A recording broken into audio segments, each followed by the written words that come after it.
Halika, sabihin mo na lang dito. Ano yung...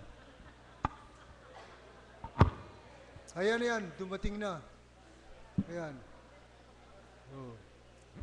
Hello. Ayan. Naghulo tuloy. Oh. Bishops and members of this conference. My name is Ray Bitejos from Central Luzon, Philippines Annual Conference. I stand for a privileged speech. I'm so blessed to be part of this Central Conference, and I'm one of the first timers to attend this conference. But Bishop, dahil po ako ay isang observer at pinagmamasdan ko po ang lahat, gusto ko po itong ibahagi sa bawat isa. Some of our young people delegates have observed in our discussions and deliberations yesterday that there were responses and side comments made on the floor and in the bar of the conference that we felt to be demeaning persons' ideas and personalities, specifically those that were made against young people. In the spirit of holy conferencing, we encourage each one to respect different ideas and respond with love. Recognize and acknowledge that each person, even though they are young, is capable of thinking, processing, and speaking. We should not be compelled to take the side where our conscience doesn't lead us. We all have the freedom to choose, to vote with clear conscience and speak what we think is right. Let us bring conversations in proper places and forum. Even in our conference, let us observe our 3 simple rules: do no harm, do good, and stay in love with God. Thank you po. All right, thank you very much for that statement.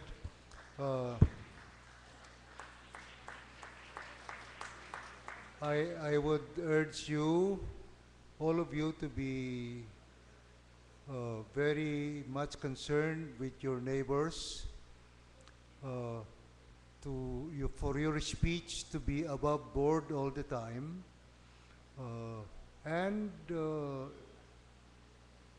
make sure that you do not either intentionally or unintentionally hurt anyone in our fellowship, right?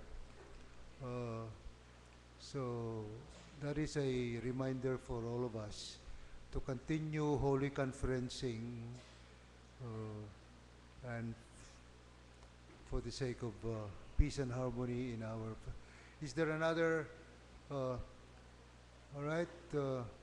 Bishop Ray Kalalang, a clergy sa Pampanga, Philippines Annual Conference. I just want to make an appeal, Bishop.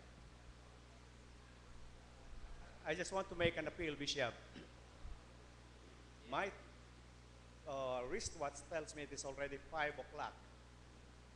And we have not gone to break. Pwede po bang mag-break ng 15 minutes? No, I'm sorry, that's not correct. You are in break until 3 o'clock. And so we are going on our session until 6. Kasi yung Bishop, hindi po, yung kahit na break, hindi po nag-serve ng snacks sa ilalim. Meron pong snacks, pero ayaw po nilang ibigay. Kung walang official na break. Because if we break now, you will never return. Because I'm looking at my time, and it's 5 o'clock. If you break now, you will never return. It's better for you to break early, to adjourn, recess early rather than break now. Is that the consensus of the body? Yeah. All right. So let's go on with the support report. And we cannot break anyway because the ballots are being counted. Under our rules, you cannot take a break while ballots are being counted. All right? Yeah. Yeah. Sorry, sorry. Your rules ninyo yan eh. All right. Siporo report, please. Where are we now? Oh, by the way, let me remind you, there is a pending motion on the floor that we decided not to discuss. All right. So what is the situation of that motion now? Secretariat, will you please update us? I will remind you when we left the Sapporo report, there was a motion on the deletion of a particular section. Bishop, Right. we Yeah. are on section 3 of Article 8, Yeah, all right. the conference treasurer. Okay.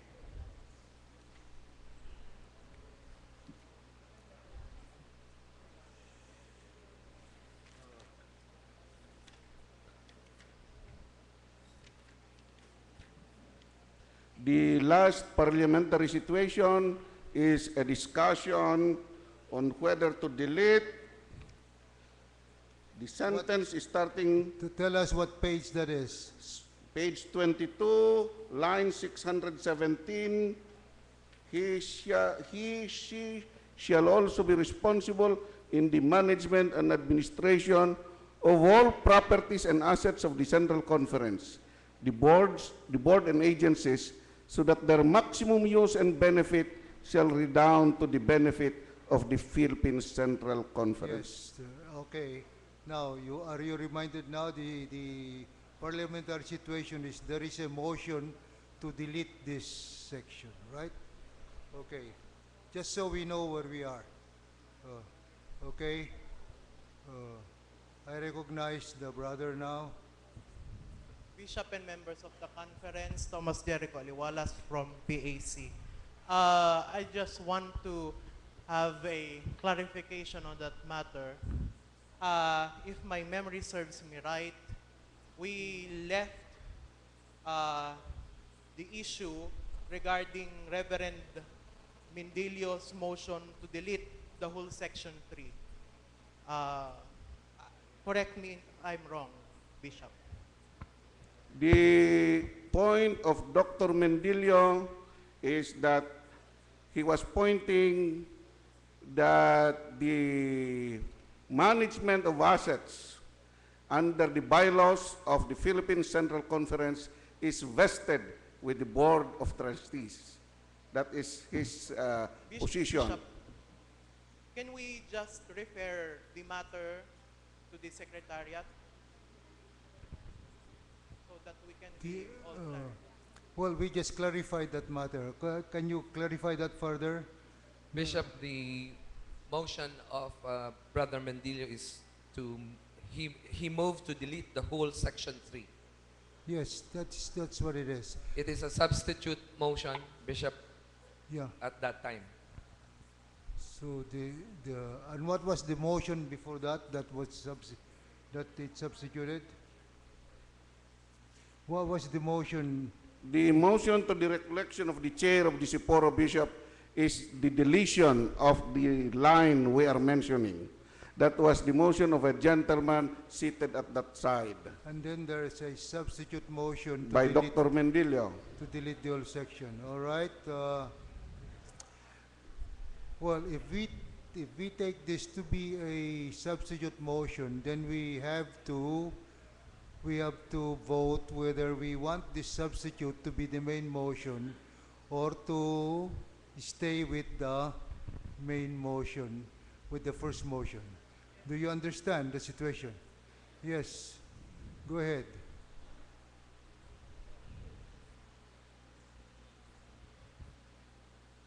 Samuel Gaspar, Northern Philippines. Bishop, it may help us be clarified with some issues with this inquiry that I would like to make. Yeah.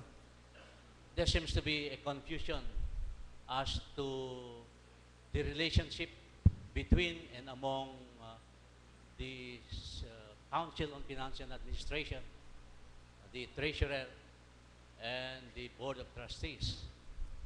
It seems to me that as per our Yeah, just a minute, just a minute. We are not yet discussing it. We are saying there are two motions on the floor. We do not know what to discuss. All right? So, so you are discussing the motion already. No, so I'm asking a question. yes, let us first clarify what motion we want to discuss, okay? Okay, And thank then you. you can make your comments later. All right? There are two motions on the floor, right, Secretariat? One motion is to delete that section about managerial action, managerial functions of the treasurer. And the other motion is not to delete that, but to delete the whole section, all right? Which we can treat as two different motions, right? So, since it's substitute, you have now to vote which one you want to discuss, okay? All right, so I'll put that to, yes. May I offer a suggestion, Yeah, Bishop? okay. The substitute motion of Dr. Mendilio practically substitutes the first motion because it is not just that provision but the entire provision. Exactly. So I think we have to go through the Dr. Mendilio's No. motion. No, you have to vote which one you want to discuss. All right, that is the parliamentary procedure. All right, so I will now call for a vote on what you want to discuss. First of all, I will now put the substitute motion into a vote, not for you to approve it, but whether you want to make it the main motion. You understand? All right. All right. If you vote it down, that is disapprove it, we will go back to the main motion, which is only a deletion of the part. All right? So that is okay. We are not discussing it yet. Oh. Yes, what is your point?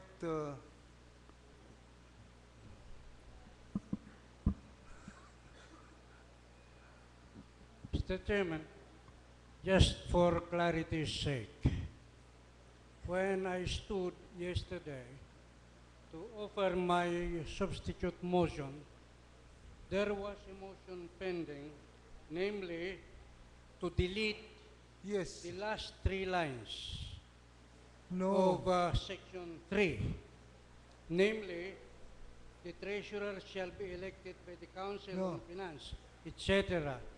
Then I rose to offer my substitute, namely, not only to delete this line, but the whole section. Did you make was the a- same motion to Yes, delete the 3 yes, lines? Mr. Chairman, I meant that.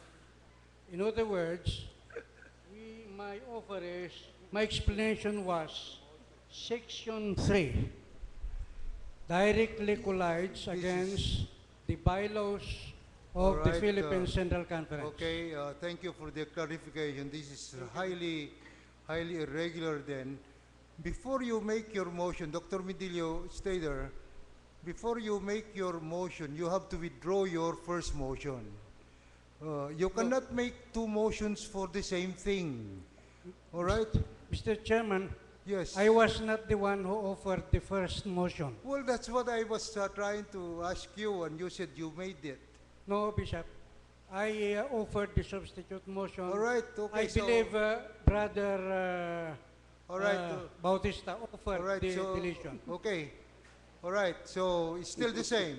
You have to vote whether you want to discuss Dr. Mendilio's motion as the main motion. If you vote it down, we will go to the first motion, which is only the deletion of that part. All right?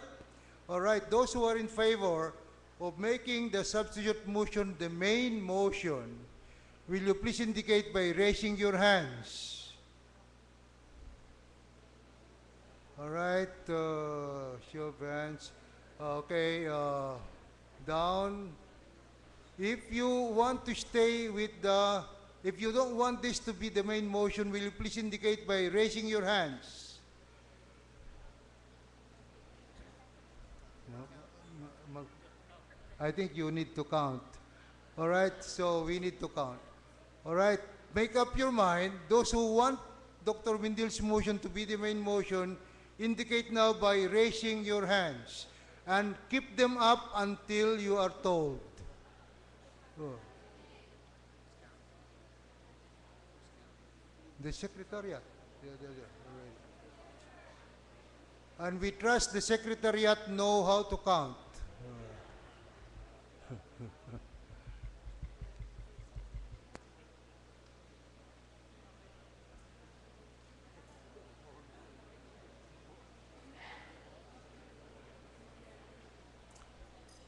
Okay, are you through counting? Signal to me when you're through counting. Yeah. Are you done? Still counting.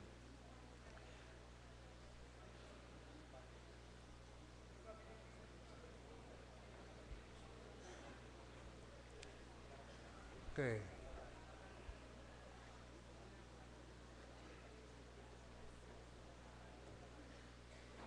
All right. Okay. Tapos na? Tagal naman itong si Joel, oh.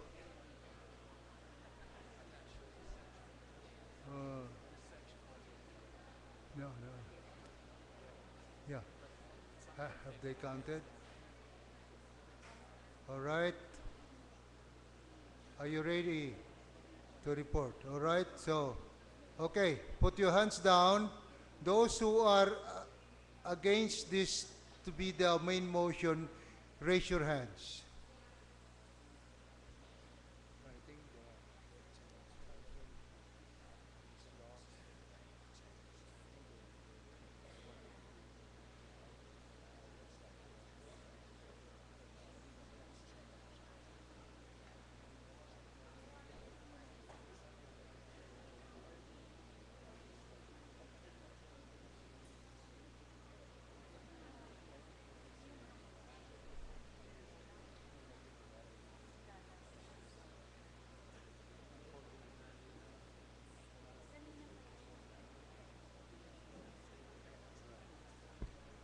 All right, give me the result.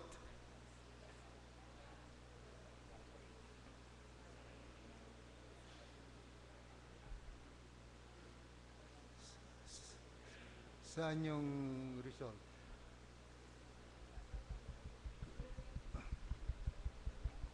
All right, saan yung resulta?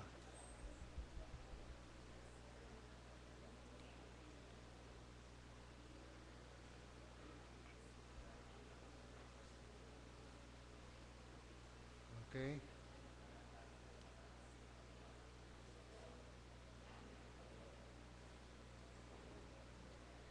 All right. Okay na. Keep your seats, please. Bishop, we have 204 for and 123 against. All right, so it has become the main motion. All right, this is now the motion we are going to discuss. Okay? Yes,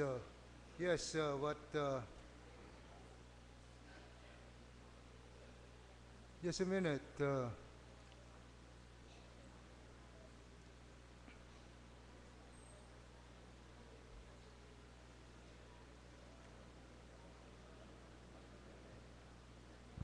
Bishop, was I the one whom you recognized? Yeah, I called you. So, Bishop. I am Attorney Carlos Cao Jr. from the Rizal, Philippines Annual Conference East. I am speaking against the substitute motion because the net effect of the substitute motion, if it is carried by the conference, is that it will completely obliterate the entire Section 3. yeah, What then will happen? that's what it It's going to be an empty section. It's going to be an empty provision. While I respect the position taken by Reverend Dr. Mendilio to the effect that he contends that there is a collision between a specific paragraph in the bylaws of the Central Conference that has to do with the functions of the Board of Trustees, and that collision is against this specific section as proposed by the Siporo. I would like to humbly submit that there is no such collision because we must be able to eliminate the confusion that obtains in this particular conversation.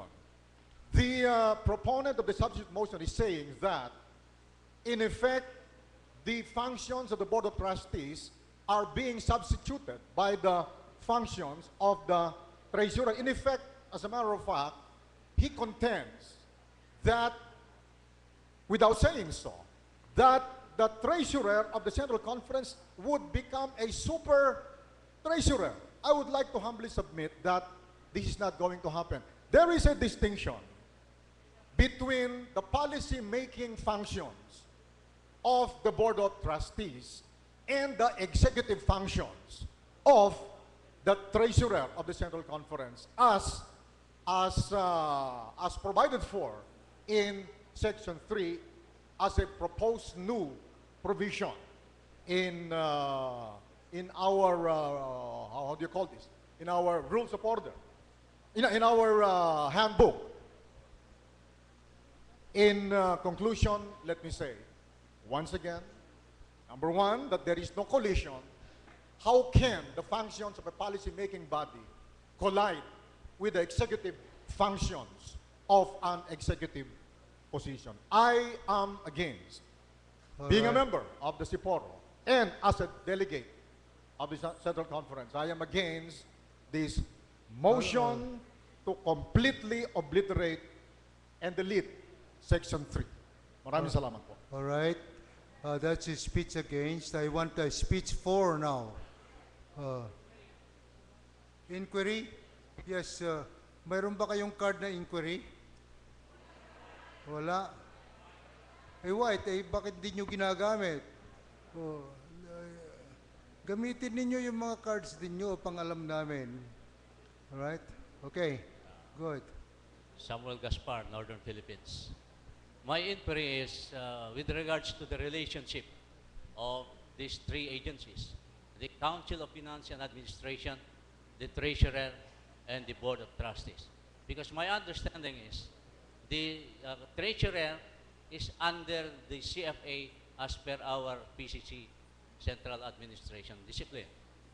And yet, it seems to me that the CIPORO would want to place some functions, some powers of the treasurer that has something to do with the functions of the Board of Trustees. So what really is the relationship between and among these three agencies? All right.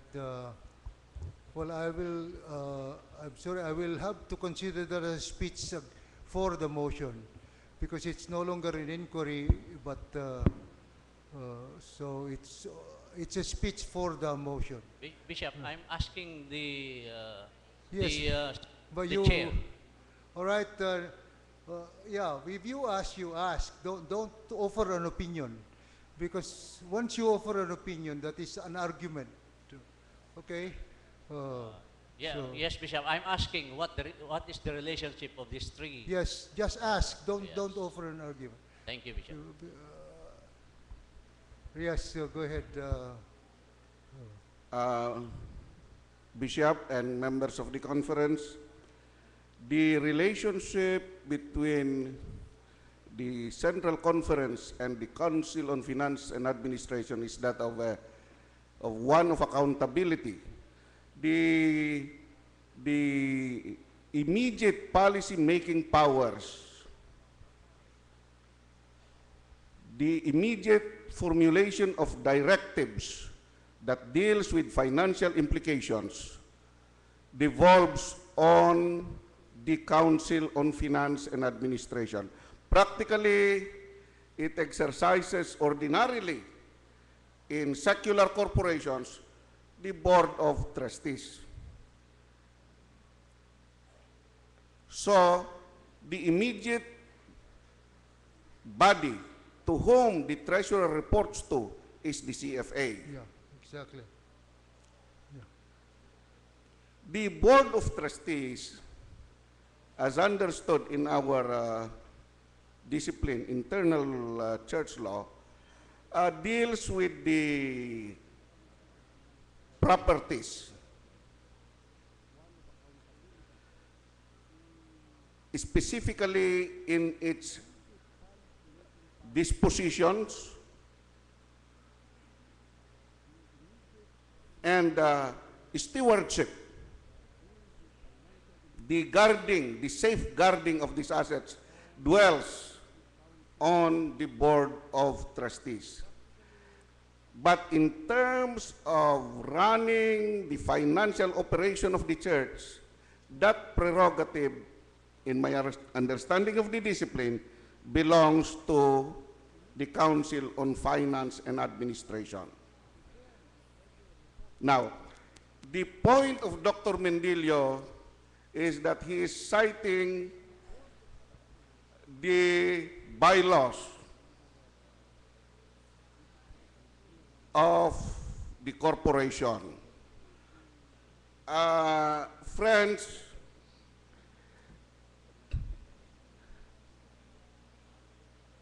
a church, for that matter, does not need to incorporate in order to exist as a church. No one, not in the laws of the Philippines, will say that you have to incorporate in order that you can become a church.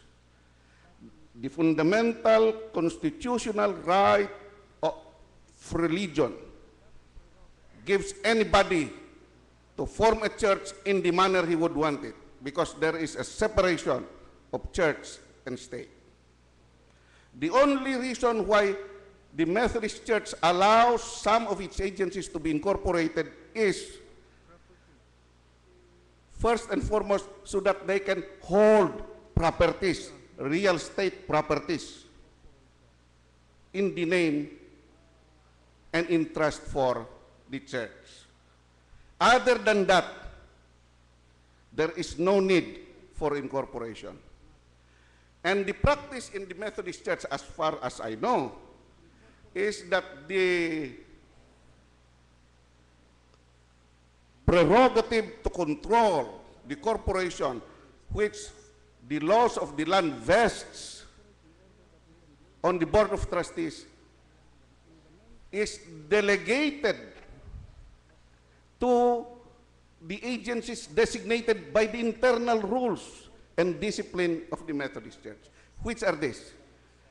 In terms of decisions on financial implications, to the CFA. In terms of disposition and acquisition of properties, to the Board of Trustees. But there is an executive officer here, the treasurer. Because our Philippine Central Conference is a religious, non-stock corporation,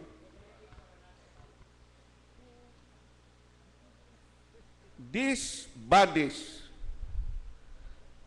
are volunteer bodies. In other words, the people who come and serve here do not earn. They give their time and services freely in the name of the great love to the Methodist Church. So,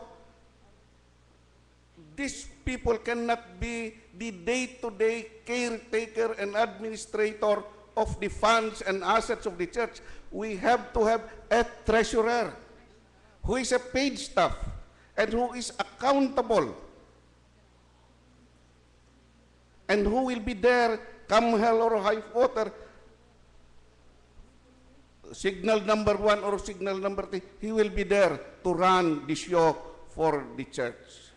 The Board of Trustees meets regularly. When they are not meeting, who will run the church? All right. That clarifies us for a little bit, but also that is an argument against the. That's an argument against the motion. So I now need an argument, a speech for the motion, because there are already 2 speeches against and none for. Are you for? All right. And then we need to announce a. We need to finish this one. We need to finish this one. Yeah. I think it's in No, we are trying.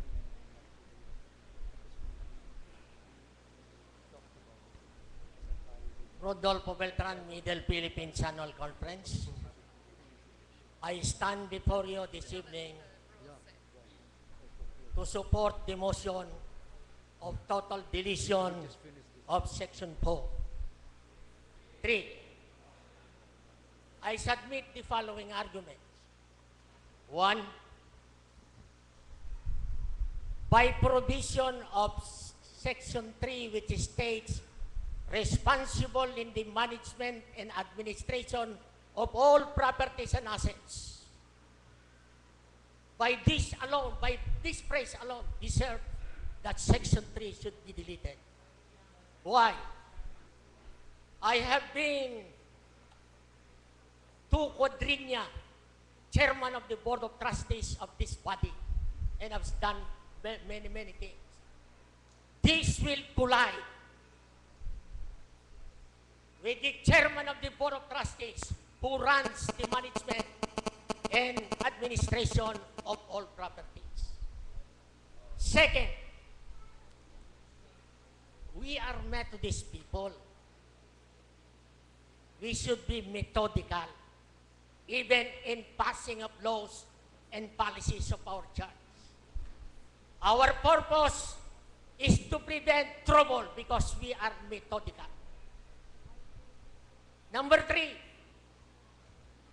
we know for a fact that we have non-stock and stock corporation as cited by my distinguished compañero.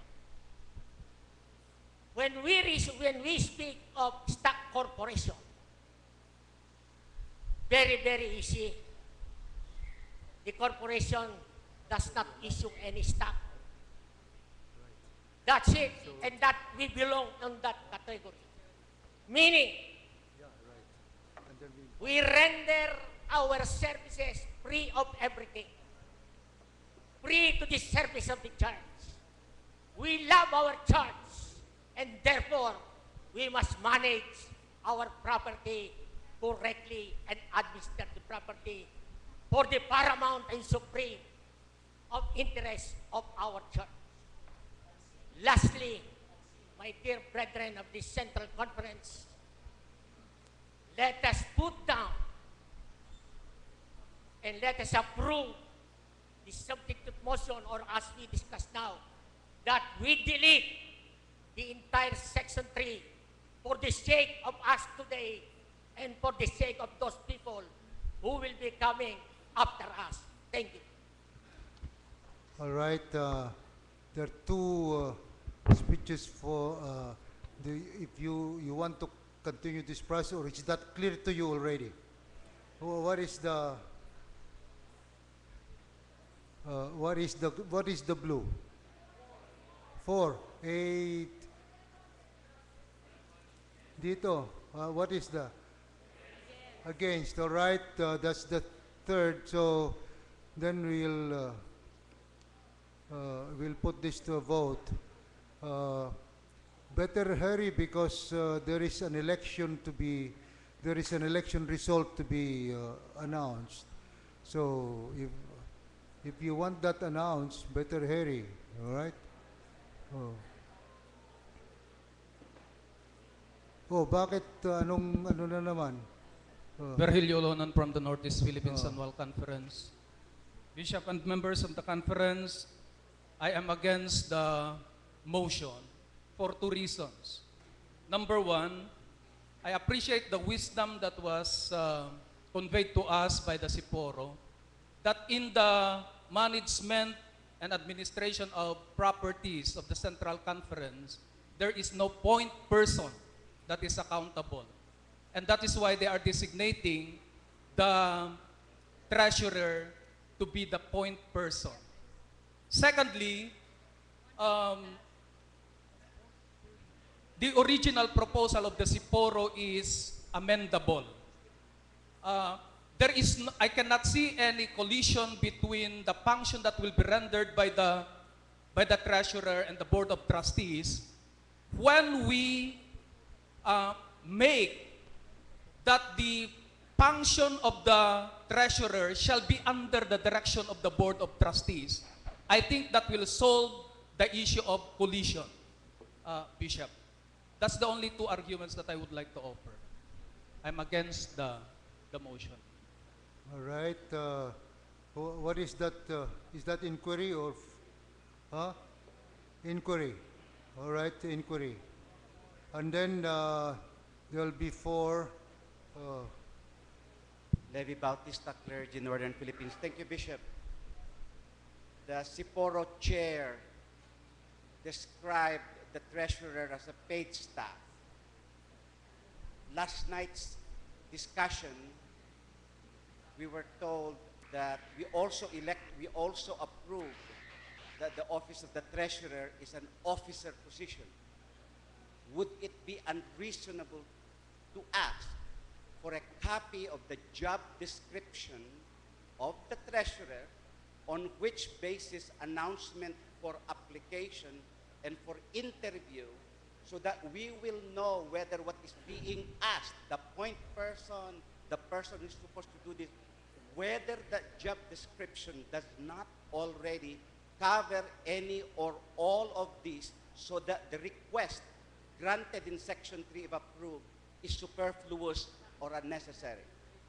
I am requesting a copy of the job description for which the treasurer was recruited and interviewed for the job. Yes. Do we have that? I haven't seen one. The CFA po can answer. Yeah, CFA. So, is there a job description? Just a minute. There is an inquiry, so we need to deal with that. Is there a... Yes, go. Can you offer... I'm the secretary of the CFA, and in the...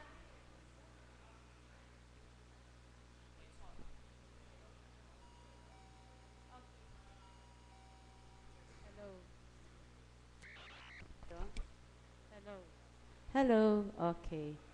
I am the secretary of the CFA, and within the quadrennial, one of the accomplishments of the CFA, which will be reported by our chairperson, was the review of the job description of the treasurer. I think that was submitted to the COCO, but I don't have it now because I didn't think that you will need it. But there is a job description, there is an evaluation form for the treasurer, there is a check and balance that was created by the CFA. I think Mr. Balisi, our chairperson, could add. Yes. Okay. There is, but we don't have it now. So let's. Is there?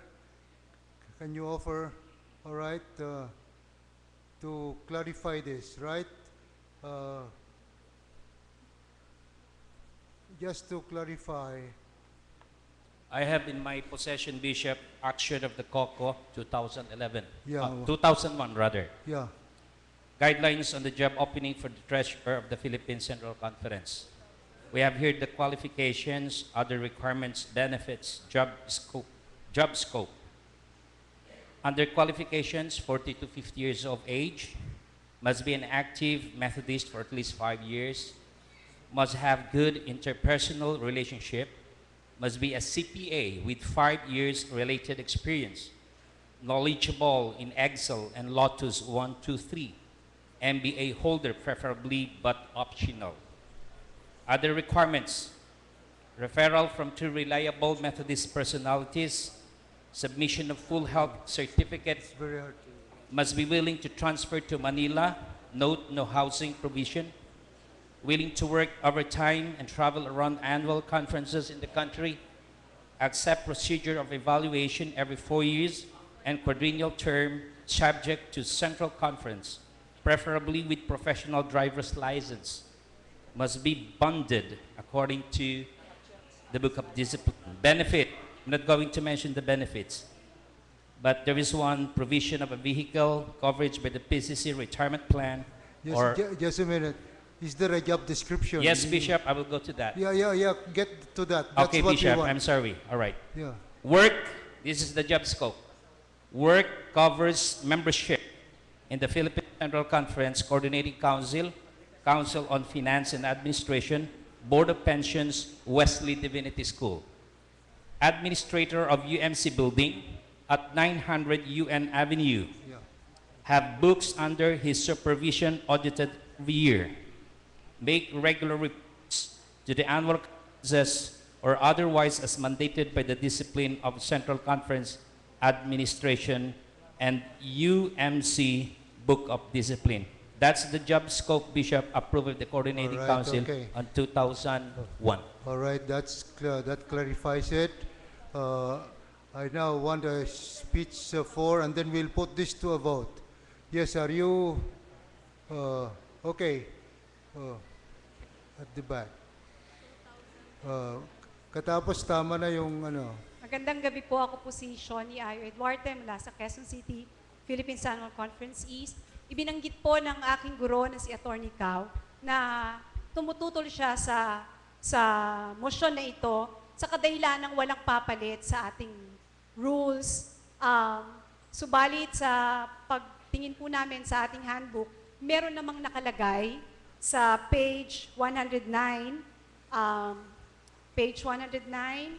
item letter J and article 8. Dahil sinabi niya rin po na sa kanyang pananaw bilang isang abogado at sinabi din po ni Attorney Beltran na sa kanyang pananaw bilang abogado ay ito ay hindi tumutugma sa batas ng bansa at sa batas ng simbahan. Ito ay magkakaroon ng conflict. Kaya bilang dalawang abogado na nagsasabi na ito ay in conflict, kaya lang tumutol ang aking guro dahil walang papalit, sa palagay ko po ay karapat-dapat lang na i-delete natin ang buong item na ito na pinopropose ng Siporo. Salamat po. All right, so you want to have the last say? Yeah.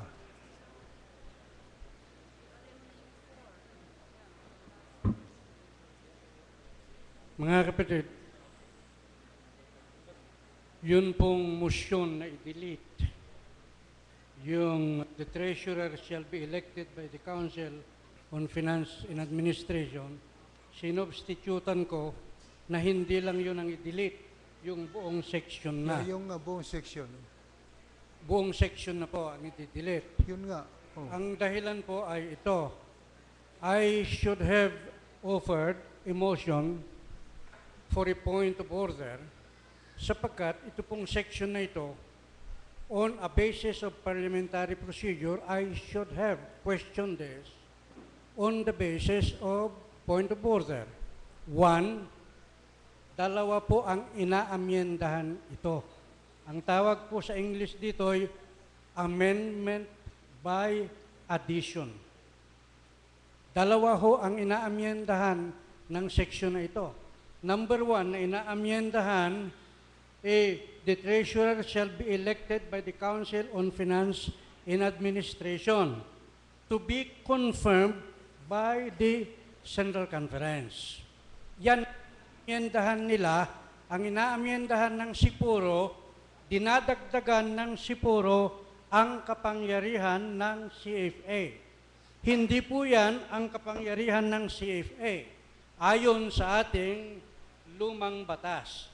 Ito po ang tungkulin ng CFA. Sa page 109 ng ating handbook nakalagay, ano po ang tungkulin ng CFA?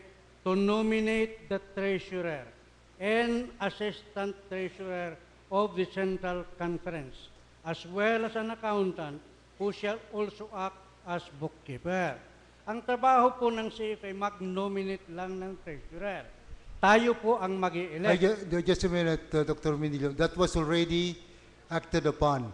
Kaya hindi mo na gagamitin yan dahil na-revise na yan. Okay, Obispo. Yeah, right. Ngayon po, ito pong nakalagay dito na the treasurer of the Central Conference shall be the custodian of properties, both real or personal. Ibig sabihin, lote, gusali, pera, mga deposito sa bangko, lahat-lahat. Mga kapatid, ito po ay mahirap at sinabi kong violation sa bylaws, sapagkat ang may kapangyarihan po niyan ay Board of Trustees. Buksan po ninyo ang inyong hawak na, ano na ito? Legislative agenda. Kulay. Legislative agenda.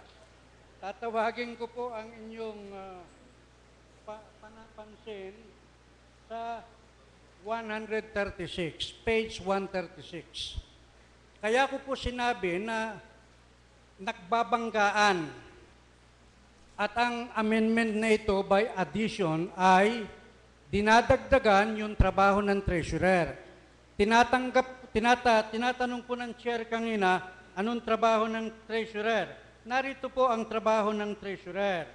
Doon po sa Article 8 ng ating discipline, nakalagay po ron, ang trabaho ng treasurer ay malinaw po. The job description of the treasurer is already there. Malinaw po yan, nandito sa atin. Ngayon, ito pong ino-offer nilang ito ay amendment by addition.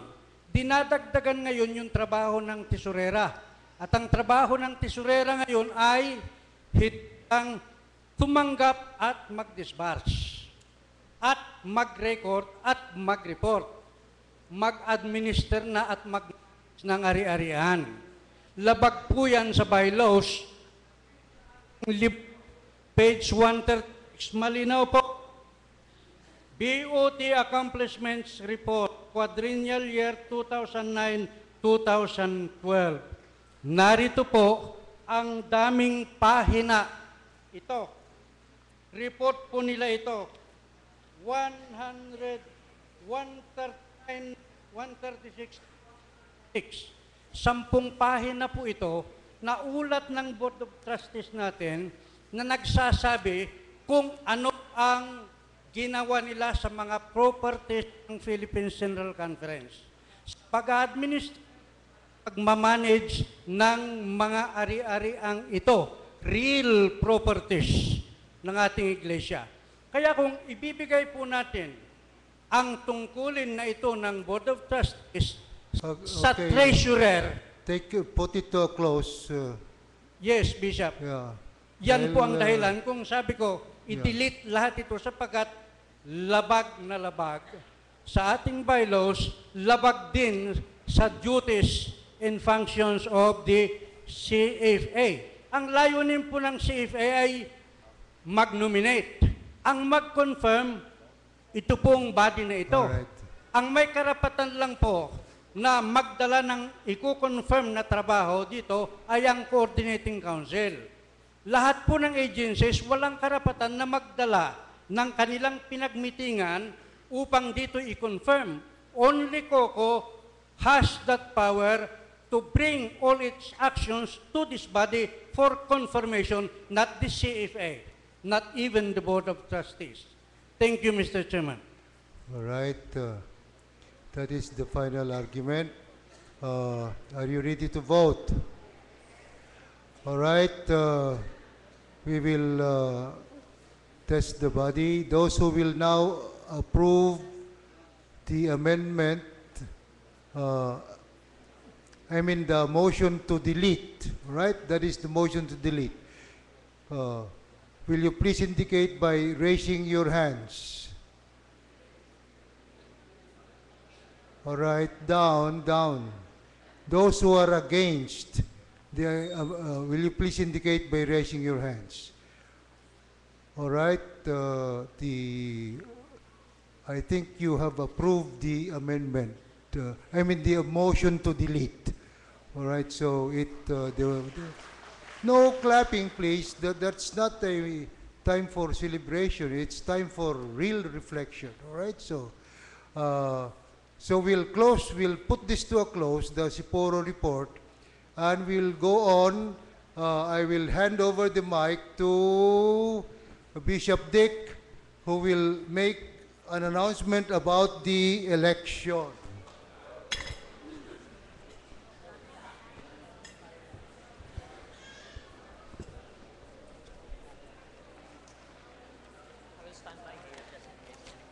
Okay. All right. number 1.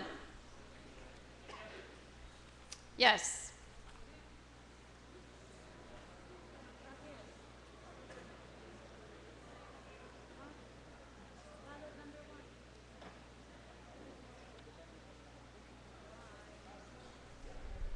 Bishop, in the spirit of paragraph 405 of the Book of Discipline, setting a minimum number to nominate by ballot a candidate, I move that only candidates with votes 10 and higher shall be read.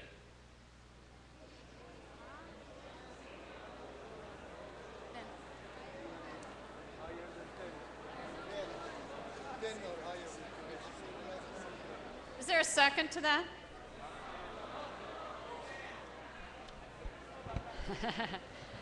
All If right. I have a second, I will speak. Yeah. Second? All right, I heard a second. It is the spirit of paragraph 405 which the bishop made a ruling of, that only those with the votes 10 and higher are considered nominated by ballot. If we are going to mention or read aloud the names of candidates whose votes are below 10, then we are practically nominating them on the floor. That is the reason why I move that only names of candidates with votes 10 and higher shall be read aloud. Okay. Are you ready to vote on that? You understand that if you approve this motion, then we will only read the names of those with 10 or more votes. Okay? All those in favor of only reading the names of those with 10 or more, please raise your hand. Thank you. Those opposed? And it does not carry. But we will proceed here. Ballot number 1. Ballots cast, 480. Blank ballots, 0. Invalid ballots, 10. Actually, I don't think that's too bad for the first ballot, but we're going to do better. Valid ballots, 470. Votes to elect, 314. Pardon? Yes, how about if we announce why they're invalid? All right.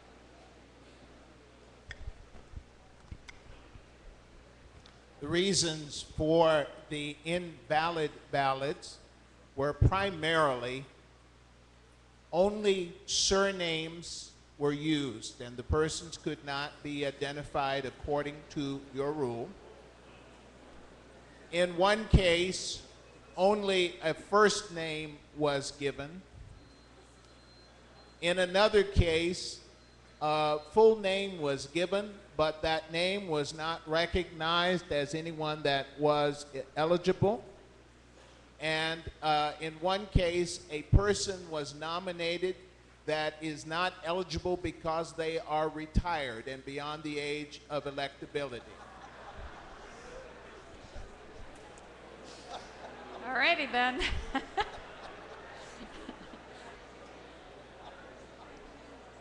Okay, so be very careful. Do you want to hear the results? Oh, okay. There is no election. And I will have my colleague, Bishop Erechia, read the names and the numbers, because I want to make sure that you understand the names, and I can't even say Baguio. So just, I'll read from the top, from the bottom. no, read from the top. Or read from the top. All right, here are the votes.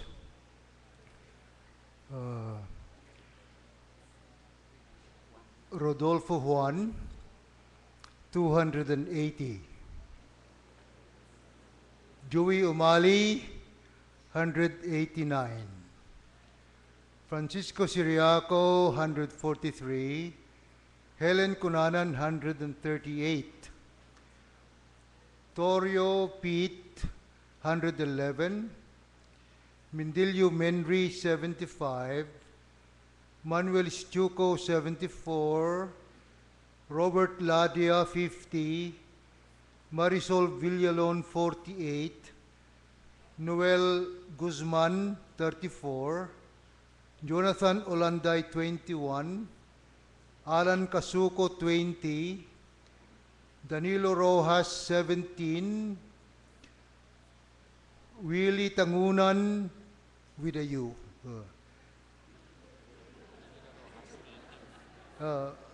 Danilo Rojas, 18. Elmer Bayangos, 17. Willie Tangunan, 16. Mangusig Manalo, 16. Rani Jacinto, 15. Jonathan Razon, 14. Esrom Sales, 13. Rodel Akdal, 13. Protasio Mandagan, 12. Antonio Pacudan, 9. Nathaniel Tabilisma, 9. Leandro Marcos, 9. David Pasqua, 8. John Taliwagan, 5. Hector Guzman, 5. Biner Agtarap, 4. Noel Iranya, 3. 3. Josue Daroy, 3. Elizabeth Bautista, 3 plus 1. That should be 4. Robinel Estrella, 2. Virgilio Ulunan, 2. Ray Season, 2. David Cosmiano, 2. And the following voted for themselves. Edwin Butak, Rodel Pico, Adriano Noel, Masno Marion, Bautista Liberato, who is invalid sana yung balot na yun, ano? Dahil deacon siya eh. Rocky Henry Del Amin Benito, Pablo Rose, Dungalen Samuel, Fonasier Noel, Palafox Benny, Fernandez Eduardo, Rigor Hubert, Pasqua Ronnie, Lopez Fernando, Luna Elmer, Viloria Mani, Rivera Mercy. God have mercy. Natividad Albert, Estrella Arnold, Manuel Donato, Laderas Marinel, Villuan Wilson, Estrella Arnaldo, Balang Alan, Marcos, mandun na si Taas yun eh, Marcos Jonathan, Colorado Abraham, and Glenn Cativo. Yeah, I read that already. All right, let's give him a hand. I will bottom this first so that I will encode so that for the next result that will be easy to make. Okay. All right. We want to take a ballot. We think that we can move them along a little faster. We'll need to do that. So would it be, well, we have the tellers already up here. So the heads of delegations, If you would stand and ascertain how many number of ballots you need for your delegation. Is there a question? Yes, okay. Hold tight, quiet, quiet. You can still be doing these things, but go to the microphone. Yeah, and make sure everybody is in their seat who wants to vote. Close the doors. Close the doors, part of our process. And then quiet, because we have a question that we need to hear. Question? Quiet. Bishop Sally Binasoy, Northern Philippines Annual Conference. Point of inquiry. When I attended the Women's Congress last November 14, there were 7 bishopables there, and if I can recall, Pastor Elizabeth Bautista said her age was 68, because I tried to question her, and then, so for the information of everyone, should her name not be deleted because she's already over age?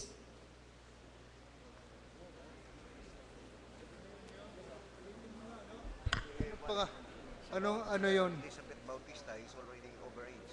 She's more than 66. Yeah. All right. Clarification there. Elizabeth Bautista. Yeah, her age any is ballot containing Elizabeth Bautista should be valid. invalid. And any ballot containing Levi name. Bautista should be invalid. Because Levi is a deacon, not an elder. All right. So all of those should be invalid. Okay. Yeah. All right, that's helpful. Oops, I did it.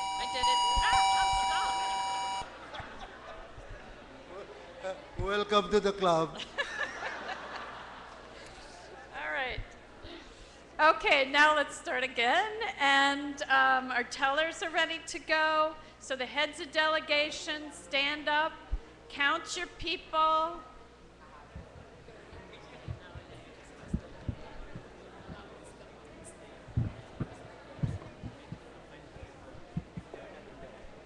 And would the heads of delegations please stay at the aisle to facilitate the tellers? Oh, that's a license plate number?